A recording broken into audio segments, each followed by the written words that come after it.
Les humains sont des conducteurs terrifiants. Et Waymo le prouve. Les robotaxis de la société ont parcouru des millions de kilomètres et causé bien moins de blessures que les humains. En fait, ils sont presque 10,4 fois plus sûrs. Pourtant, fin 2025, il n'y avait que 2500 robotaxis sur les routes américaines, contre 297 millions de voitures conduites par des humains. Le logiciel fonctionne. Waymo a l'intelligence, l'argent et les données. Mais une question demeure. Je suis Josh, et dans l'épisode d'aujourd'hui de The Infographic Show, nous nous demandons si les voitures autonomes fonctionnent, où sont-elles ? Chapitre 1. Les rails invisibles. Le système Waymo est en réalité plus complexe que vous ne le pensez, ce qui est logique, puisque sa société mère est Alphabet. Les véhicules autonomes Waymo interagissent avec la route très différemment des conducteurs humains. La plus grande force et la plus grande faiblesse des véhicules autonomes Waymo, c'est qu'ils pensent comme une machine. Ils ne réinventent pas la conduite. Ils emploient la technologie que nous utilisons déjà, comme le régulateur de vitesse, l'avertissement de collision, l'assistance de maintien de voie, combiné à des caméras et capteurs lidar, détection et télémétrie par la lumière, et des cartes très détaillées des villes où ils opèrent, collectées de façon similaire à Google Street View. Nous ne pouvons regarder que dans une direction à la fois en vérifiant rétroviseur et angle mort, tandis que Waymo voit tout d'en haut. C'est comme si une voiture traçait son doigt sur une carte, naviguant dans les rues avec une vue d'ensemble, plutôt que depuis le siège du conducteur. Vous êtes assis dans une voiture télécommandée, pilotée par un système d'IA qui a tracé un itinéraire fixe. Après avoir tracé l'itinéraire dans le modèle 3D du monde, l'IA prend le relais et contrôle les actionneurs pour gérer direction, accélération et freinage. C'est moins de la conduite, et davantage une voiture manipulée comme une marionnette en temps réel. Tout cela est vraiment à la pointe de la technologie, un domaine qui aurait semblé réservé à la science-fiction il y a 20 ans. Mais comment expliquer ces statistiques de sécurité incroyablement impressionnantes ? Parce que ce que la voiture fait, c'est vraiment d'un tout autre niveau. En plus de toutes ces autres statistiques, les voitures Waymo provoquent environ 80% d'incidents, en moins impliquant des cyclistes et des motards blessés. Aux intersections, les accidents avec blessés baissent de plus de 90%. Globalement, les accidents impliquant des blessures graves présumées ont diminué d'environ 92%. D'ici juin 2025, Waymo affirme avoir parcouru plus de 96 millions de miles et son taux d'accident était bien inférieur à celui des services de VTC avec chauffeurs humains comme Uber et Lyft. Tout cela est dû à l'erreur humaine. Les gens enfreignent les règles quand ils se croient non observés. Notre attention se relâche au lieu de rester concentrée. Nous conduisons fatigués, énervés, malades, voire parfois ivres ou drogués. Les voitures autonomes n'ont pas ce problème. Elles disposent de règles codées en dur, d'algorithmes d'évitement d'obstacles, de modélisation prédictive et de détection d'objets pour les maintenir sur la bonne voie. Là où les gens sont négligents, les voitures autonomes sont disciplinées. Cela peut poser problème. Cette rigidité même dans le respect du plan qui rend un trajet Waymo si sûr est aussi l'un de ses talons d'Achille. Le vrai défi pour Waymo n'est pas sur les autoroutes, mais en ville. Prouver que le système fonctionne là-bas montre qu'il est viable et pourrait être la prochaine étape vers un monde où personne n'a besoin de conduire. Parce que les villes ne sont pas statiques, elles changent constamment, elles sont imprévisibles, presque comme des organismes vivants. Lorsque tout votre système dépend d'une carte très détaillée et établie à l'avance, cette carte doit évoluer tout aussi rapidement. Si ce n'est pas le cas, tout commence à se dégrader. Peut-être qu'une conduite d'eau éclate, qu'un feu de circulation tombe en panne, qu'une nouvelle voie apparaît soudainement, ou que des travaux occupent la rue. Cônes oranges, panneaux temporaires, déviations, ouvriers en gilet fluo partout. Pour un humain, c'est un inconvénient qui retarde le retour à la maison. Mais pour une Waymo, c'est différent. Sans mise à jour des cartes par alphabet, la situation devient catastrophique. Lorsque vous perturbez la trajectoire invisible sur laquelle circulent toutes ces voitures, elles ne peuvent pas improviser comme un humain le ferait. La vraie question est de savoir si Alphabet peut suivre le rythme en mettant sans cesse à jour la cartographie de chaque centimètre d'une ville pour que ces voitures autonomes fonctionnent parfaitement. Chapitre 2. La longue histoire de la terreur. Cela pourrait désavantager Waymo et expliquer certains obstacles à l'adoption massive des robotaxis. Mais souvenez-vous de ce que nous avons dit plus tôt. Ce n'est pas une petite start-up de la Silicon Valley. C'est Alphabet, la société mère de Waymo et propriétaire de Google et YouTube, qui a une capitalisation boursière de plus de 2000 milliards de dollars. Elle a également accès aux meilleurs programmeurs et ingénieurs de la planète. Tout ce qu'ils touchent semble se transformer en or. Enfin, sauf Google Gemini. Ils investissent vraiment, adaptent leur technologie et améliorent leur cartographie. Chaque année, ils ajoutent de nouvelles villes, avec une demi-douzaine lors de la production de cette vidéo. En février 2026, ils ont aussi lancé le déploiement de leurs véhicules de 6e génération. À ce stade, ils ont parcouru plus de 200 millions de miles, et leur système de vision, selon leur communiqué officiel, dépasse largement les capacités de la vue humaine ou des caméras automobiles classiques. Et maintenant, les voitures ont aussi des oreilles. C'est l'abréviation de récepteurs audio externes. Ces dispositifs détectent surtout les sirènes des véhicules d'urgence pour s'assurer que Waymo ne gêne pas les ambulances, les camions de pompiers ou la police. Alphabet dispose des moyens et ressources pour développer ce qui n'était qu'un projet personnel. Ils deviennent de plus en plus performants pour cartographier et recartographier les villes, dont il est clair que la nature changeante de la structure urbaine ne sera plus un obstacle bien longtemps.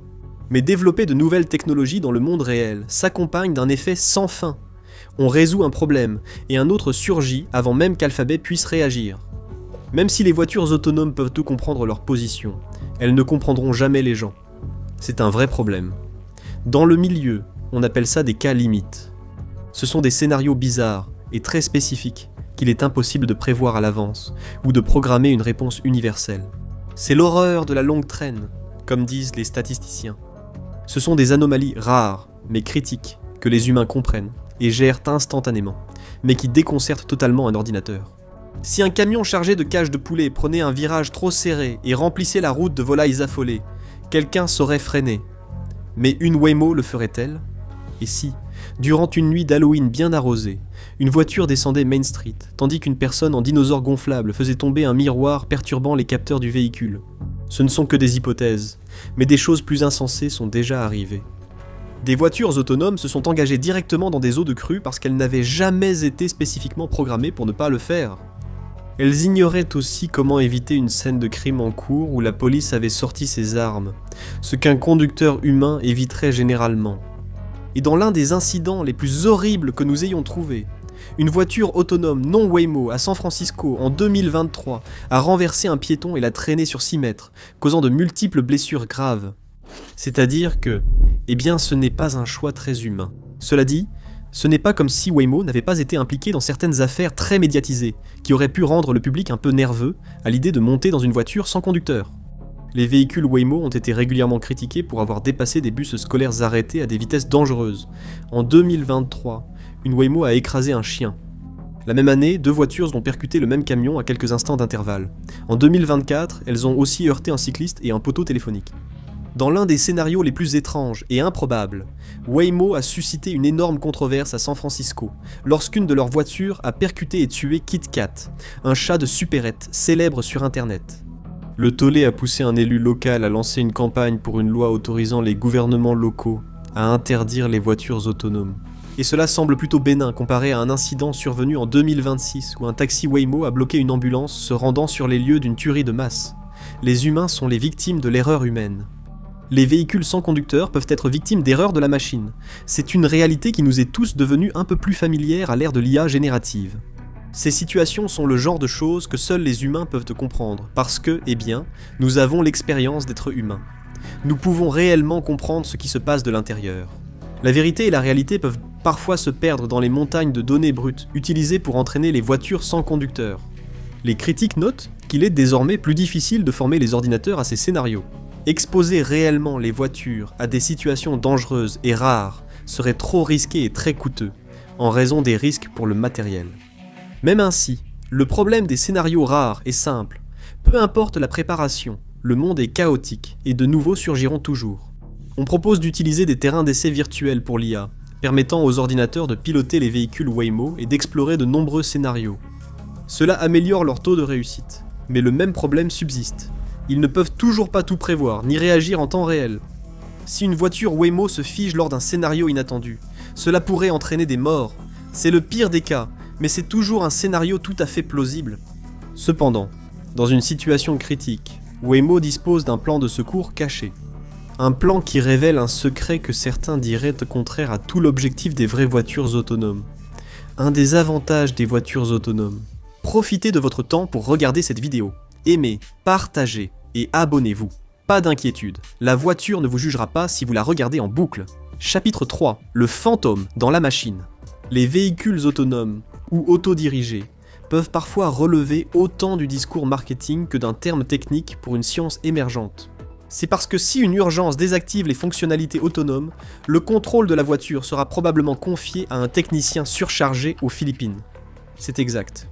Malgré les affirmations de Waymo sur la supériorité de ces voitures autonomes face aux humains, en situation d'urgence, c'est un humain à des milliers de kilomètres qui est censé vous sauver. Waymo a été évasif à ce sujet, affirmant que les opérateurs à distance, qui sont souvent assignés à jusqu'à 40 véhicules différents, ne conduisent pas les voitures. Ils donnent juste des indications à l'IA.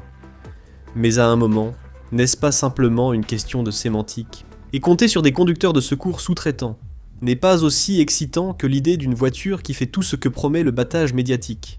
C'est aussi un risque majeur pour la sécurité, car cela expose le système à un éventuel piratage par un acteur malveillant. Selon le sénateur Ed Markey, opposé au système, l'assistance à distance à l'étranger serait plus vulnérable à une prise de contrôle physique par des acteurs hostiles, leur permettant de contrôler des milliers de véhicules comme un conducteur. Elle pourrait vite servir d'arme à des acteurs étrangers visant des Américains innocents. Et quand on dit que votre taxi autonome pourrait soudainement devenir une énorme voiture télécommandée pour un terroriste à 16 000 km d'ici, on comprend pourquoi cela inquiète certaines personnes. Chapitre 4. Le cauchemar de la capitale. Quand on soulève le voile sur les processus qui rendent possibles les statistiques de sécurité impressionnantes de Waymo, il devient évident que déployer ce système est loin d'être une promenade de santé.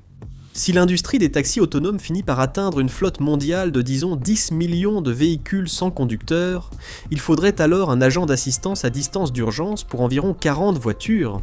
Cela signifie qu'au moins un quart de million de ces techniciens doivent être actifs et prêts à tout moment. Pensez à la logistique. Un grand nombre d'employés doivent être recrutés, formés, payés et équipés de bureaux et de matériel pour accomplir un travail où il est littéralement question de vie ou de mort. Même Alphabet aurait du mal à supporter un tel coût de développement initial. Cela fait réfléchir, non ? N'est-ce pas plus simple d'avoir juste un conducteur dans la voiture, même si le risque d'accident semble plus élevé ? Mais la vérité, c'est que Waymo n'a jamais vraiment supprimé le conducteur. Ils l'ont juste déplacé. Au final, si vous voulez être transporté d'un endroit à un autre, à des prix abordables sans avoir à conduire vous-même, nous vous recommandons de vous procurer un abonnement de bus. Regardez maintenant comment Jaguar a détruit ses 102 ans d'histoire en 30 secondes ou regardez ceci à la place.